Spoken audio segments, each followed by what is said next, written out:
অবাক ক্রিকেট বিশ্ব। এবার ধোনির দ্রুততম স্টাম্পিংয়ের রেকর্ড ভাঙলেন সোহান। আর তার স্টাম্পিংয়ের গতি এতটাই দ্রুত ছিল যে যেন কারেন্টের গতিকেও হার মানালো। দর্শক, গ্লোবাল সুপার লিগের ফাইনালে মাঠে নেমেছিল রংপুর রাইডার্স ও গায়ানা অ্যামাজন ওয়ারিয়র্স। আর এই ম্যাচেই ঘটে গেল এক অবিশ্বাস্য ঘটনা, আর যা দেখে ধারাভাষ্য কক্ষ থেকে রীতিমতো হতবাক। ইনিংসের ১৭তম ওভারের ঘটনা।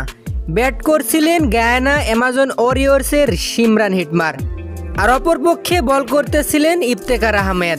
ইফতেখার আহমেদের বল পুশ আপ করে খেলতে গিয়েছিলেন হিটমার, আর বল ব্যাটে না বাঁধায় বল যায় সোহানের হাতে। আর নুল হাসান সোহান হিটমারকে কিছু বুঝে ওঠার আগেই দ্রুত স্টাম্পিং করে দেন। আর এ সময় নুল হাসান সোহানের স্টাম্পিংয়ের গতি এতটাই বেশি ছিল যে হিটমার কিছু বুঝে ওঠার আগেই আউট হয়ে গেছেন। আর এ সময় নুরুল হাসান সোহানের স্টাম্পিংয়ের গতি ছিল 0.2 সেকেন্ড। আর এরই সাথে MS ধোনির 0.8 সেকেন্ডের দ্রুততম স্টাম্পিংয়ের রেকর্ডটিও ভেঙে ফেললেন সোহান।